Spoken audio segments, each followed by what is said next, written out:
Now, Bismillahirrahmanirrahim, and we are going to work on the Excel today. And this MS Excel that is in front of us is a software that belongs to the family of MS Office. And this specific software that I have opened in front of you is having multiple uses. So MS Office is a part of MS.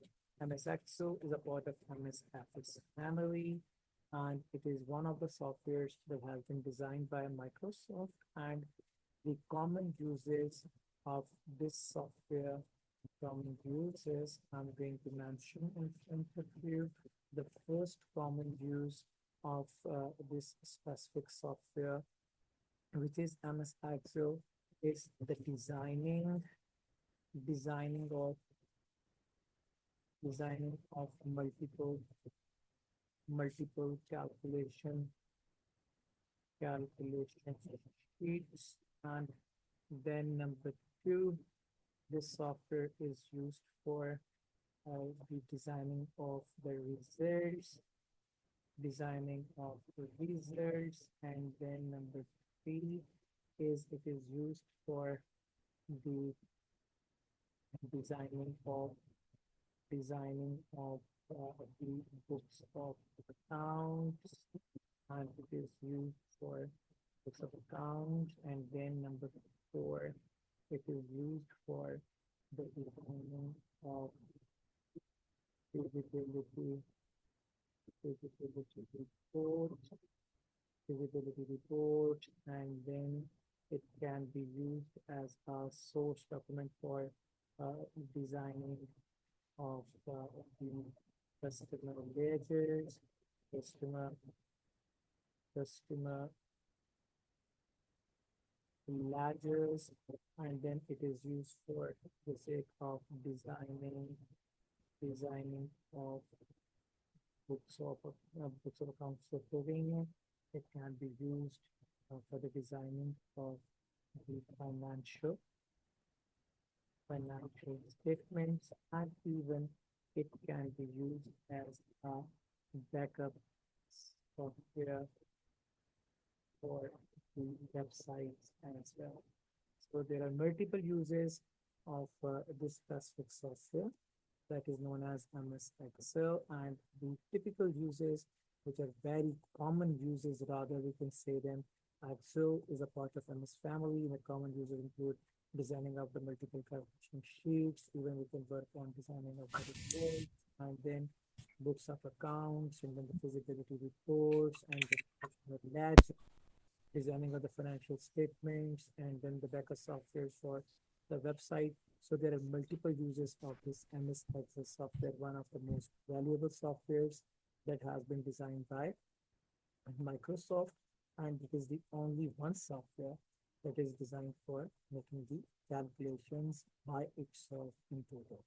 So when we talk about the MS Excel, important is to understand that we should be known to we should be known to the multiple things, and these multiple things to whom we should be known to.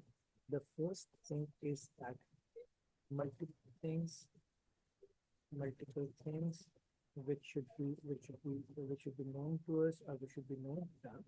The first thing is that we should be known to how to design a calculation sheet, and then how to adjust adjust the sheet, and then adjust the sheet and use the formulas, and then we should be known to number three, how to treat the data, how to read the data. So how to design the calculation sheets, and number two, adjust the sheet and use the formulas, and then how to treat the data. So these are the main important things that should be known to us. If we say that हमारा जो है वो सिर्फ data entry जो है वो important है, अगर हम ये कहते हैं कि डाटा एंट्री जो है तो उसी को करना है और वैसी ही लाइनें जो है वो बनानी है, तो वो तो ऑलरेडी हम एम एस वर्ड में, माइक्रोसॉफ्ट वर्ड में कर चुके हैं. So if we talk about MS Excel, so Excel is not used for the purpose of typing. Actually, it is for the designing of the mathematical or the calculation sheets.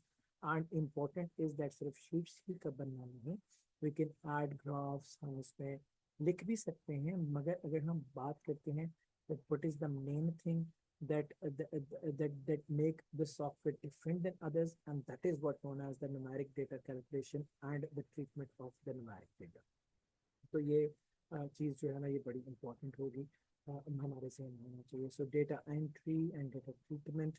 सो हम basic interface को पहले discuss करेंगे. For example home पे दिए हुए buttons, and then हम insertion के buttons, page layout and the formulas will be very important, and commonly use formulas हम जो है उसको यूज करेंगे. तो सो इंट्रोडक्टरी क्लास के अंदर मैं कुछ टैब्स जो हैं इंटरफेस की इनको डिस्कस कर लूँगा, and then further I will move on. So it is what MS Excel that I have written in front of you, a very brief introduction, बहुत ही मुख्तसर सी बात. And another important thing is that the short keys.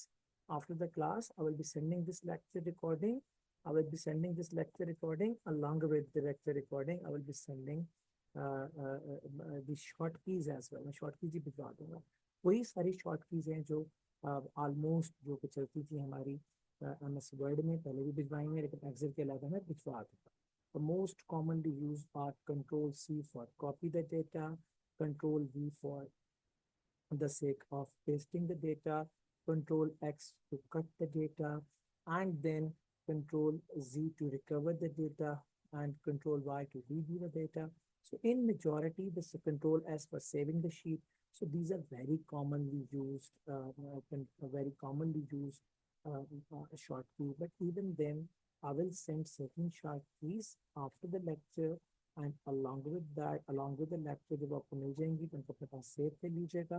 And दो save short keys इनको एक आध घंटा आप लगाएंगे तो इंशाल्लाह, क्योंकि मेजॉरिटी इनकी वही है जो वर्ड में है, उनको अपने जहन में रखना would not be so big problem. So I am going to design the sheet in front of you, ताकि हमें अंदाज़ा हो कि शीट को कैसे डिज़ाइन करना है. सो here is in front of you is the Excel, and यहाँ पे हम इसको साफ करें. एंड जब हम इसको साफ करते हैं, समराद ये है जो हमने डिलीट कर दिया. With it, Excel में the first thing that should be known to us that this one vertical place for space is known as our column. So it is known as column. It is known as column. It is known as a row. So the vertical lines are known as the columns, and the horizontal lines are known as rows. And then one specific box which is in front of us. This specific box is in front of us. कोई भी एक specific box कोई भी पूरी sheet पे, one specific box is known as a cell. इसको हम नाम देते हैं cell. Okay. So now इस सेल की जो कॉलम के इस कॉलम की ये जो ऊपर की साइड होती है, हम इसको नाम देते हैं height of the cell. And हम जब इसको इस तरह से मापते हैं लेफ्ट टू राइट और right to left, it is known as the width of the cell. So height की जानिब जब हम डिस्कशन करते हैं एक्सेल के इस सेल की, that is known as height. और अगर हम विड्थ की तरफ जाते हैं, हम चौड़ाई की तरफ जाते हैं, that is known as the width of one cell. So if it is one independent cell, जब हम इन दो सेल्स को आपस में मिला देते हैं, फॉर एन एग्जाम्पल जब हम इन दो सेल्स को मिला देते हैं, हम कहते हैं ये मर्ज सेल हो गया. फॉर एन एग्जाम्पल जब हम इन दो को टिक लगा हुआ है, जब हम इसके नीचे वाले सेल को सिलेक्ट करते हैं and we merge from here, हमने बहुत में सारे बटन को डिस्कस करेंगे. तो अगर आप देखें तो इसके दरमियान में जो सेपरेटर था, सेपरेटर यहाँ से चला गया है और अब ये एक बड़ा सेल बन गया. सो बेसिक अंडरस्टैंडिंग क्या है, जो वर्टिकल लाइंस हैं वो कॉलम कहलाती हैं, जो हॉरिजेंटल लाइंस हैं वो सेल्स के वो रोज कहलाते हैं. एक डब्बे को, बॉक्स को हम एक सेल कहते हैं. एंड जो हमारा सेल का टॉप है, that is known as the height, and जो उसका लेफ्ट राइट है that is known as the width. दो कॉलम्स को मिलाते हैं तो मर्ज सेल कहलाता है। एक individual cell individual single cell ही होता है। So this is what the basic understanding of the whole sheet of Excel that is in front of you, that is in front of me, और जिसको हम discuss कर रहे हैं। So I'm going to give you 1 minute. If there is any question, please do ask me the questions. जी, आगे चलते हुए हमारे सामने अब जो एक्सेल की शीट, we are going to design a custom sheet for us. हम एक कस्टम शीट बनाने के वास्ते जा रहे हैं, और उस कस्टम शीट के ऊपर हम इंटरफेस पे दिए हुए सारे बटन्स जो है वो एक्सरसाइज करते चले जाएंगे। और एंड देन जब हम उनको एक्सरसाइज करते चले जाएंगे तो फिर हम आगे जाने के बाद जहाँ तक हमारा लेक्चर है उसको रिकॉर्ड भी करेंगे। So now I'm going to clear the data that I've written in front of you. I think a basic understanding बन गई होगी about the cell rows and the height, width and the column and then the merger.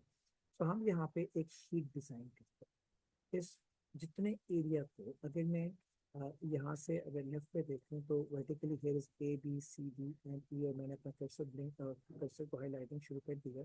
A B C D E F इस तरह से यहाँ से भी शुरू कर सकता हूँ, लेकिन I will design sheet in the centre of the page ताकि बच्चों को स्क्रीन के दरमियान में नजर आ जाए। तो मैं एक एरिया जिसको मैं यहाँ पे बना रहा हूँ, इस एरिया को सेलेक्ट करता हूँ। मैं इस एरिया के दरमियान में एक शीट डिज़ाइन करता हूँ, एक डेटा डिज़ाइन करता हूँ। एंड उस डेटा को जब मैं डिज़ाइन कर लूँगा तो उसके ऊपर फिर डिफरेंट फंक्शंस को हम प्रैक्टिस भी कर लेंगे जहाँ तक हमने आज चलना होगा, और इस तरह से बच्चों को समझ भी ज़रूर आ जाएगी।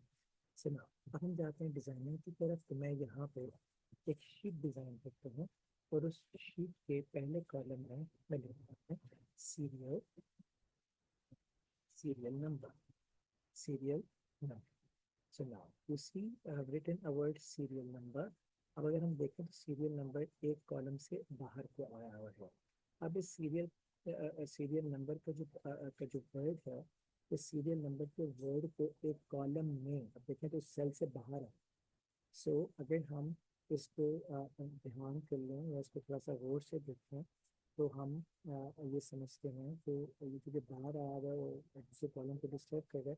तो हम दो तरह से इस specific length of the sentence the two word जो है इनको हम जो है वो ठीक कर सकते हैं। Number one is known as the manual वे।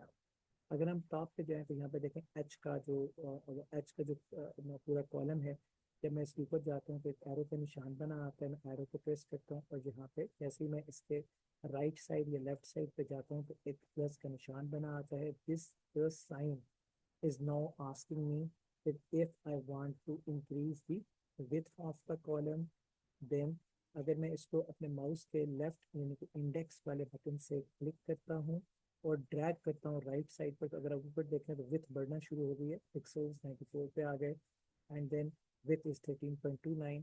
तो मैं यहाँ तक ले आया हूँ तो ये हो गया आपका सेल बड़ा, और अब आपका जो कॉलम है उसकी विथ बाकी कॉलम से बड़ी हो गई है, और मेरा जो वर्ड है उसके अंदर एग्जैक्टली आ गया है।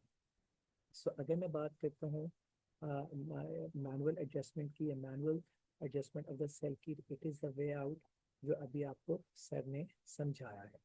लेकिन अगर हम ये चाहते हैं कंट्रोल सी, अगर हम ये चाहते हैं कि मैं बार बार मैनुअली नहीं करूँ, मैं बार बार मैनुअली नहीं करूँ, तो व्हाट शुड आई डू, मुझे इसको क्लिक करना है उसी सेल को जिस सेल के अंदर मैंने लिखा है, उसी सेल को क्लिक करना है। Here is a format button. तो मैं सारे का सारा दोबारा रिवाइज करूँगा, लेकिन चूँकि एक शीट डिज़ाइन करते हुए चीज़ें इस्तेमाल हो रही हैं तो मैं इससे इनको साथ साथ भी एक्सप्लेन कर रहा हूँ।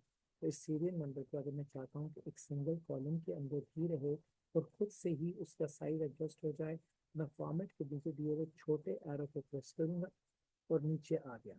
अगर आप इसमें देखें तो सेल साइज लिखा हुआ है फॉर्मेट के नीचे। सेल साइज में पहले नंबर पे है रो हाइट। अगर मैं इसको प्रेस करूँगा तो मैं हाइट को कितना रखना चाहता हूँ, आई विल टाइप हियर। अगर मैं इसको बढ़ाना चाहता हूँ तो मैं 25 पे करके एंटर करूँ तो वो हाइट बढ़ गई है। अगर मैं इसके अंदर विथ को कॉलम विथ को प्रेस करता हूँ 8.43 है, अगर इसको मैं 25 करना चाहता हूँ तो भी बढ़ गई। It is again increase of the height and width manually by putting the value by my hand. मैंने अपने हाथ से उसके अंदर वैल्यू पुट की है। तो अगर मैं चाहता हूँ खुद से हो जाए, फॉर्मेट का बटन दबाऊंगा तो यहाँ पे लिखा हुआ है auto fit the height. I am pressing it, auto fit the height. अब अगर मैं उसके फॉन्ट को बड़ा करना शुरू करूंगा ना, तो वो इतना बड़ा फॉन्ट होता जाएगा। अगर हाइट में बढ़ता जाएगा तो कॉलम खुद ही बड़ा होना शुरू हो जाएगा। जिससे मैं बड़ा करता जा रहा हूँ वो कॉलम, वो स्पेसिफिक सेल हाइट में खुद ही बढ़ता जा रहा है। सो मुझे दोबारा उसकी हाइट को एडजस्ट करना नहीं पड़ा। इसी तरह से जब मैं यहाँ पे आता हूँ, जब मैं यहाँ पे आता हूँ, जब मैं वापस आता हूँ इसी पे, तो फॉर्मेट के नीचे दिया हुआ है auto fit the width, auto fit the column width. मैंने प्रेस किया है auto fit the column width को।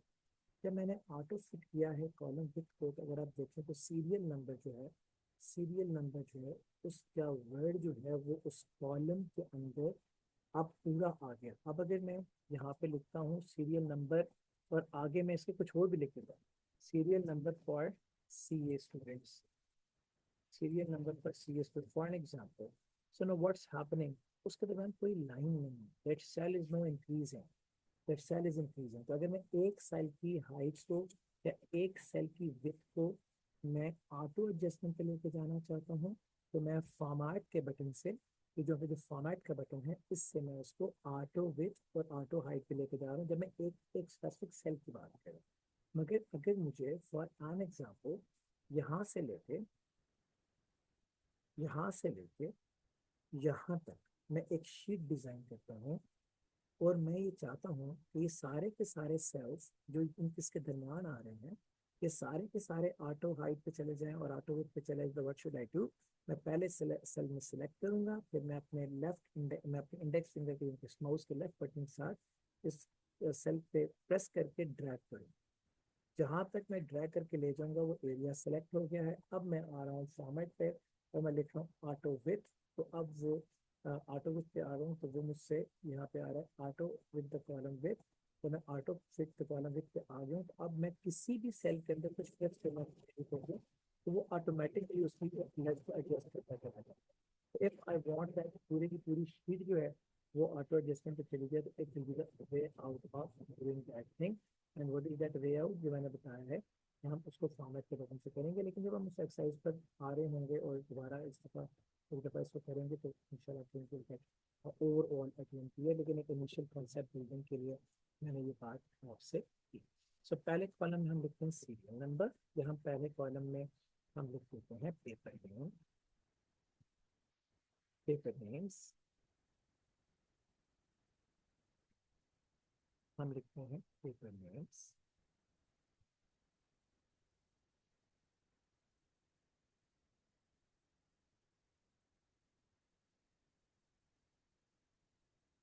पेपर नेम, पेपर नेम को हम लिख देते हैं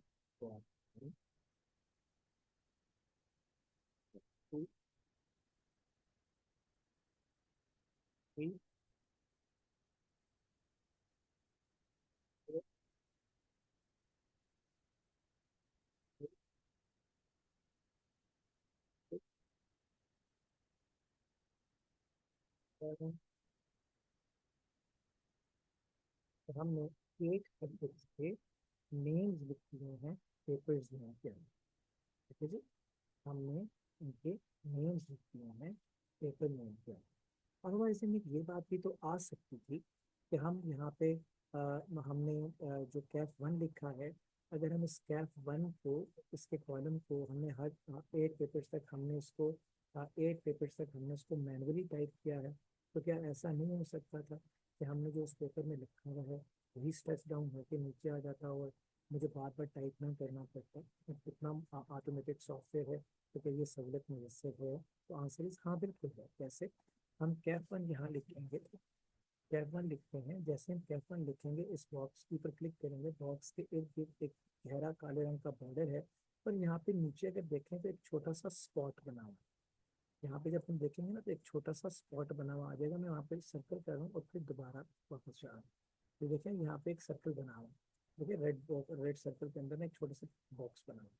इस बॉक्स को अगर हम, जब इस बॉक्स पे अपने कर्सर को लेके आते हैं ना, तो वहाँ पे प्लस का साइन बनता है।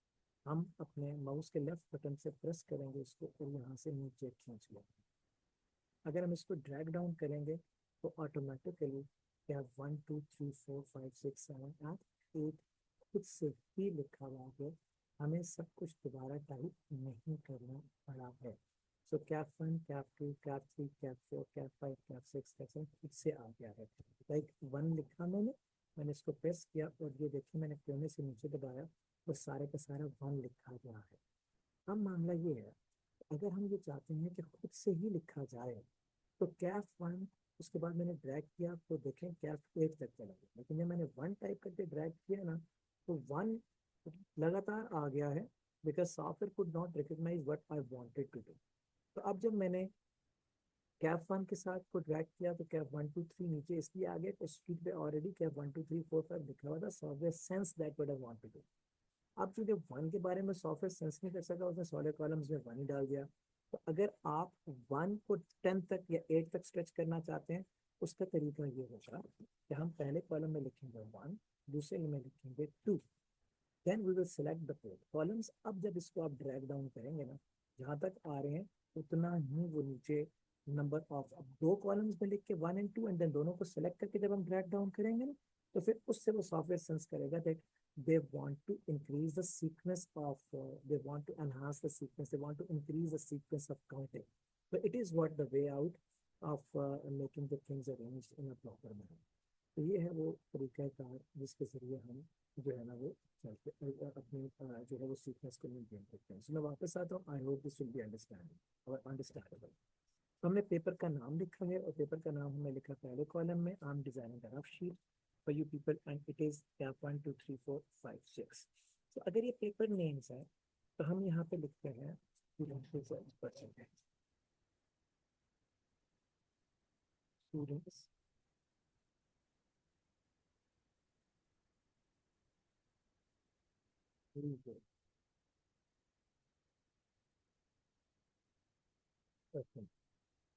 Student result percentage. तो हमने देखो लिखा है कि एक कॉलम के दरम्यान से दूसरे कॉलम तक चला गया, ऑटो फिट किया हुआ है ना, तो दरम्यान में लाइंस नहीं, तो उसने खुद से ही उसको एक पूरे में सर्च कर दिया। आई वॉन्ट कि मैं इस एरिया के दरमियान जहाँ तक बनाऊँ एंड ये स्टूडेंट रिजल्ट परसेंटेज में यहाँ पे डिज़ाइन करना चाहता हूँ। तो मैंने यहाँ पे क्या स्टूडेंट रिजल्ट परसेंटेज लिखी और यहाँ पे मैं लिख देता हूँ फॉर एन एग्जाम्पल लाहौर,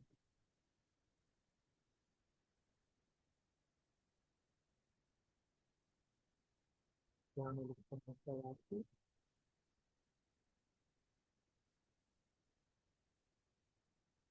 यहाँ मैं लिखता हूँ जो मर्ज सेल थे हमने मर्ज किए थे तो मैं इनको दोबारा से अनमर्ज करूँ, मैं इनको अनमर्ज करूँगा ताकि हमारे जो सेल्स हैं वो एक दूसरे से अलग हो जाए। एंड देन जब मैंने इनको अनमर्ज किया तो 2 सेल बन गए। यहाँ पे मैं लिखता हूँ लाहौर कराची इस्लाम। ठीक है जी। तो हमने इन 3 शहरों में रिजल्ट के बारे में लिखा और अब हम यहाँ पे नीचे मेल और फीमेल रिजल्ट के बारे में लिखना चाहते हैं। तो भाई सीट को डिज़ाइन कर रहे थे तो 2 चीज़ें हमारे सामने, पहली चीज़ ये सामने आई है कि लाहौर यहाँ लिख दिया, नीचे मेल और फीमेल लिखूंगा तो कैप 1 कैप 2 कैप 3 के साथ जो है ना वो तो सामने उसके मेल और फीमेल आ जाएगा, तो उसका रिजल्ट कैसे लिखेंगे। तो फिर हम अगर इस कॉलम में क्लिक करें, राइट क्लिक करेंगे तो नीचे बहुत सी ऑप्शन है, cut copy paste, series an option insert. हमने इंसर्ट किया तो हमारे सामने 4 ऑप्शन आ गए। आप सेल को राइट शिफ्ट करना चाहते हैं, डाउन इंटायर रो ऐड करना चाहते हैं, इंटायर कॉलम, हमने कहा हमने इंटायर रो ऐड करनी है। अब मैंने प्रेस किया तो कैफ और लाहौर के दरमियान में एक रो भर गई है। अब मैं यहाँ पे लिखता हूँ मेल्स, यहाँ मैं लिखता हूँ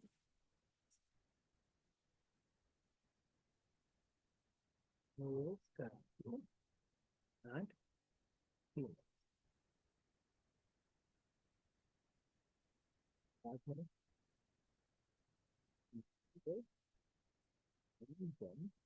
राइट,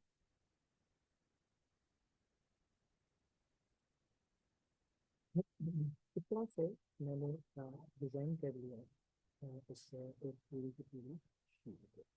अब अब ये जो शीट है ना, जब मैंने इसको डिज़ाइन कर लिया तो इसको अगर हम बोल्ड करते हैं, इसको तो बहुत से फॉर्मेट के प्रॉब्लम होता है. फॉर एग्जाम्पल जो शीट है, it is overall going from this area to this area, यहाँ तक जा रही है, मगर जो हेडिंग है वो एक साइड पे फंसा हुआ है. हेडिंग एक साइड पे फंसा है, उसको तो दरमियान में होना चाहिए. तो what should I do now? मैं इस स्पेसिफिक हेडिंग के पहले कॉलम से लेके ड्रैग करने वाला हूँ एन कॉलम तक. एन कॉलम तक मैंने ड्रैग कर दिया. Now I will press right and here is format cells.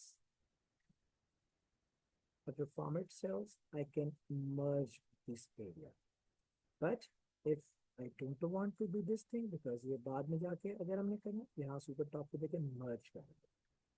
मैंने प्रेस किया इसको, तो ये सारे का सारा जो 1 2 3 4 5 6 कॉलम्स थे, उनका वो स्पेसिफिक सेल नंबर यहाँ पे लेफ्ट साइड पे लिखा हुआ है, सेल नंबर 4, वो मर्ज हो गया है. तो वो सारे का सारा हेडिंग जो पहले लेफ्ट पे नजर आ रहा था, अब वो सेंटर में आ गया. तो अब उसकी अलाइनमेंट पूरी नहीं लगी.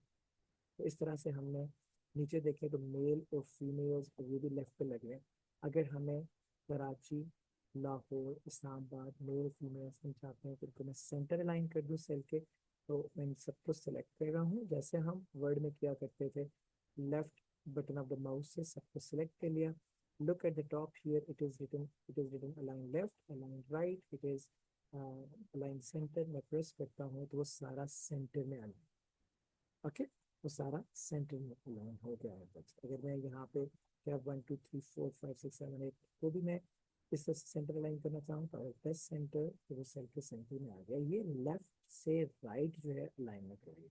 लेकिन अगर मैं चाहता हूँ कि टॉप डाउन भी सेंटर में आए, तो फिर मुझे इसको ऊपर देखें तो यहाँ पे 3 और बटन बने हैं जो वर्ड में नहीं होते.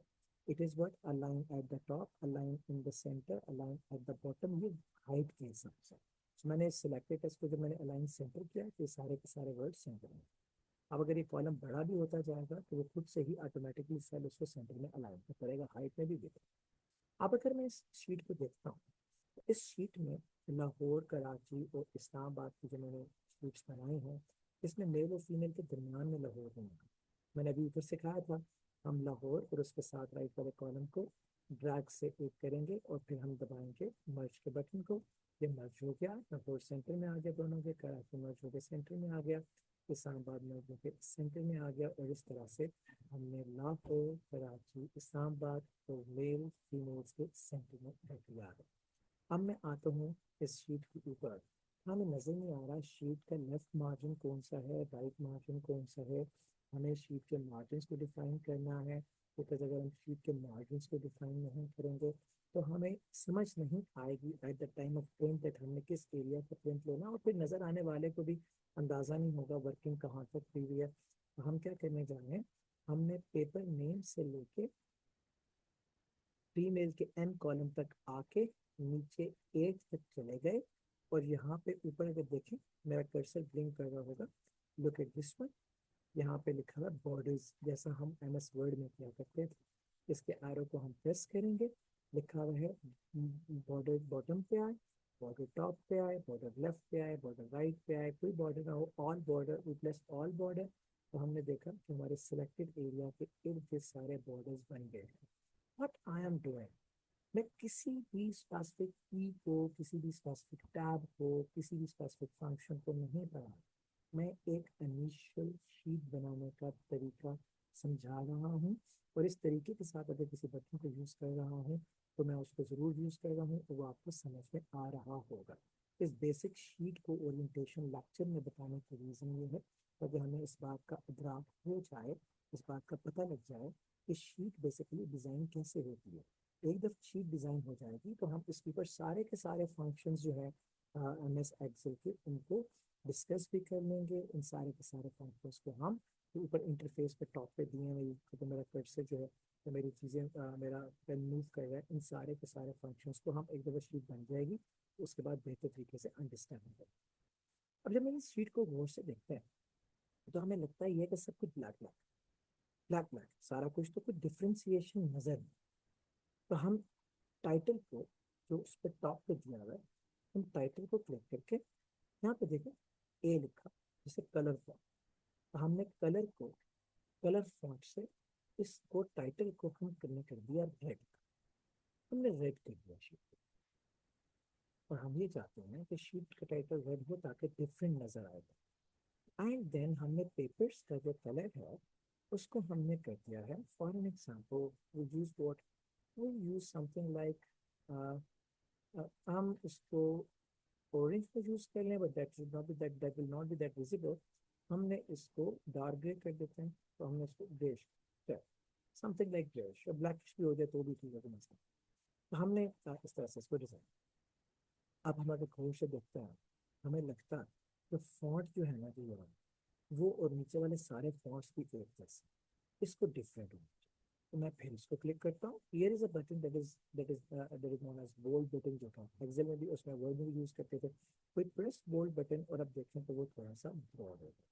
तो हमने इस तरह से अपने टाइटल को ब्रॉड कर दिया। तो we want that all title should be broad. हमने लाहौर पे क्लिक किया, नाउ प्रेस F4, वो भी बोल्ड हो गया। कराची पे क्लिक करें, प्रेस F4, वो भी बोल्ड हो गया। इस्लामाबाद पे प्रेस करें, प्रेस F4, वो भी बोल्ड हो गया। अब सबको इकट्ठा करना चाहते हैं, फर्स्ट मेल से लेकर आखिरी फीमेल तक सबको मैंने ड्रैग करके सिलेक्ट किया। आई प्रेस F4, सारे के सारे बोल्ड हो गए। And then I clicked on caf one, और मैंने ड्रैग करके सबको सेलेक्ट कर लिया। एंड आई प्रेस F4, वो सारे के सारे बोल्ड हो गए। लेकिन it is what the way है।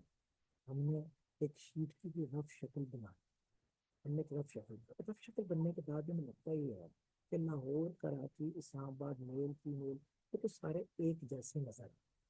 तो अगर मैं इसके अंदर क्लिक करता हूँ तो ये सारे एक साइज के, मुझे इसका साइज वाला टाइटल का बड़ा कर देना चाहिए।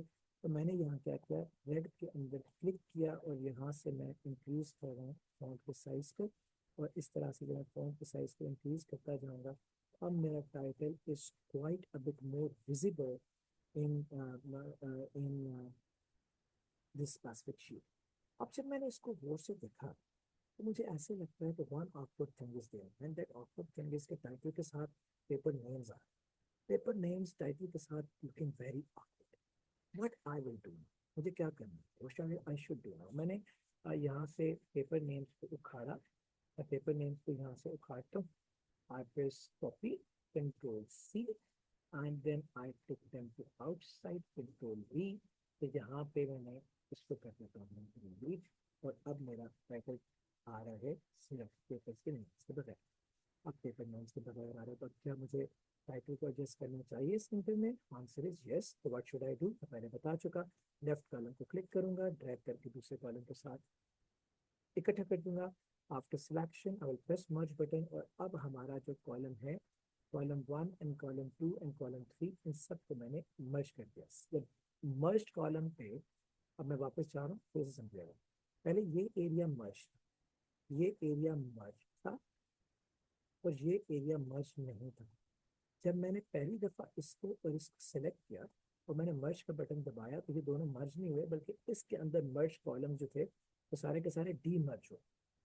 और अब मैं सेकेंड टाइम जब इसको मर्ज प्रेस करूंगा तो ये आपस में मर्ज हो जाएंगे। अब मैं इसको दोबारा प्रेस करके लेके आ रहा हूँ एंड तक। अब जब मैं मर्ज प्रेस करूंगा तो अब ये सारे का सारा मर्ज हो गया। हमेशा पहले डी मर्ज होगा, फिर मर्ज होगा अगर हम ऑलरेडी मर्ज सेल्स के साथ कुछ एडिशनल सेल मर्ज करें। अगर हम ऑलरेडी मर्ज सेल्स के साथ एक और एडिशनल 3 सेल मर्ज है, चौथा फिर उसके साथ मर्ज करना चाह रहे हैं, तो पहले जब हम फोर्थ और ऑलरेडी 3 को जब आपस में ड्रैग करके सेलेक्ट करके उनको जब हम मर्ज करेंगे, तो पहले डी मर्ज होंगे, फिर दोबारा प्रेस करने से री मर्ज। तो इस तरह से हम काम करते हैं। और इस तरह से हमने अपनी जो वो वाली जो हमारी हेडिंग थी, उसको हम अब बिल्कुल शीट के सेंटर में ले आए। और इस तरह शीट के सेंटर में लेके आने से हमारा एक टाइटल डेवलप हो गया। And then we want that, अब ये पेपर नेम्स कहीं पे है, तो हमने पेपर नेम्स को सोचा कि इन पेपर नेम्स को हम यहाँ रख देते हैं बाहर, इन पेपर नेम्स को यहाँ लिखते हैं, पेपर नेम के वर्ड को यहाँ लिखते हैं। तो हमने एक तरीका है, देसी तरीका। वो देसी तरीका ये है कि हम इसको पी दबा दें, फिर नीचे लिखें एंटर, ए, फिर लिखें पी, यहाँ पे ई तो ई आर, और इस तरह से हम देसी तरीके से पेपर नेम्स यहाँ, दिस इज वन वे, जो कि एक एक एक I mean simple way out नहीं है, it looks that it is a bit awkward. अब पेपर नेम्स को मैं सिलेक्ट करता हूँ, यहाँ से टॉप पे जाए तो ये देखिएगा यहाँ पे एक, although मैं ये बटन नहीं पे डिस्कस कर रहा, मैं एक शीट डिजाइन कर, यहाँ पे देखिएगा तो यहाँ पे लिखा हुआ है ए बी और साथ एरो लगा, A B and arrow means that what type of direction of text you want. तो मैंने यहाँ पे प्रेस किया इसको, और मैं यहाँ पे मैंने इसको प्रेस किया, तो यहाँ पे डिफरेंट ऑप्शंस है। You want to rotate it clockwise, anti clockwise, vertical लिखना चाहते हैं टेक्स्ट को आप रोटेट अप करना चाहते हैं, रोटेट डाउन, आई प्रेस रोटेट अप। अब अगर आप देखें रोटेट अप में उसने उसको रोटेट अप में उसने उसको वर्टिकल कर दिया, मगर चूंकि ऑटो अलाइनमेंट पे था मेरा मेरा ये स्पेसिफिक जो शीट थी, तो इसलिए ये एक स्पेसिफिक सेल बड़ा हुआ, साथ में मेरे ये सेल भी बड़ा हो गया, बड़ा awkward लग रहा है। तो अब मैंने 8 कैप 8 से लेके कैप 1 तक के सेल्स को जहाँ पे पेपर नेम लिखा था, I selected and then I pressed merge, वो मर्ज हो गया। जैसे ही वो मर्ज हुआ, I can readjust the height of my cell now, मैंने उसको रीएडजस्ट कर दिया, और अब इसको उठा के मैं यहाँ से यहाँ गया, control X and then merge it कर दिया, वो यहाँ पे आ गया, जो मैंने यहाँ लिखा था वो यहाँ पे। अब it is looking again awkward, ये बॉटम पे है, व्हाट शुड आई डू, थोड़ी देर पहले सिखाया था मैंने, मैं इसको अलाइन सेंटर करता हूँ, अलाइन सेंटर तो वो है, लेकिन मैं उसकी हाइट भी सेंट्रलाइज करूंगा, तो ऊपर दिए हुए बटन में से सेंटर वाले को दबाऊंगा, अब वो सेंटर अलाइन हो गया है विड्थ में भी, और सेंटर अलाइन हो गया हाइट। अब इस कॉलम को तो मैंने इसके साथ अटैच किया है, पेपर नेम्स मैंने बाहर, I want to increase the size of the font, तो अगेन ए से मैं इसको बड़ा कर सकता हूँ, और जी के साथ से मैं इसको लेफ्ट साइड से कॉलम की विड्थ को कम करते करते, कॉलम की विड्थ को मैं कम करते करते इस तरफ ले आऊंगा, कंट्रोल सी, तो इसकी मैं जो विड्थ ऑफ द कॉलम है I can reduce that as well. For example यहाँ पे कॉलम की विड्थ अगर मैं रिड्यूस करना चाहूंगा, एक बढ़ जाएगा फंक्शन आज के लिए जो मैं नहीं करवाना चाह रहा, मैं जब इसको छोटा करना चाहूंगा तो मैं यहाँ फॉर्मेट से ऑटो विड्थ को सेलेक्ट करूंगा, तो ऑटोमेटिकली वो कम हो जाएगी। लेकिन बहरहाल मैंने height of the row auto fit height level लगाया हुआ है, तो उसके मुताबिक उसको बड़ा कर दिया, हम इसको भी नहीं छोड़ दिया। तो पेपर नेम्स को हमने यहाँ पे लिख दिया, टाइटल हमने ऊपर ड्रा कर दिया। वी वांट दैट हमारा जो लाहौर, कराची और इस्लामाबाद है, ये भी डिफरेंट कलर का नजर आए, हमने तीनों को सिलेक्ट कर लिया। तीनों को सिलेक्ट करने के बाद हमने यहाँ पे इसको दबाया, और हमने इसको दबाने के बाद इसको I am sorry the colour of the font हमने उनको रेड कर दिया, और इस तरह से हमारा रेड हो गया। रिपीट कर रहा हूँ फंक्शन को, तीनों को सिलेक्ट कर लिया, और हमने फिर अपवर्ड एरो से थोड़ा सा साइज ऑफ द फॉन्ट बढ़ा दिया, ताकि हमारे हेडर्स जो हैं वो डाटा से डिफरेंट नजर आए। It is a basic understanding of development of one sheet in Excel.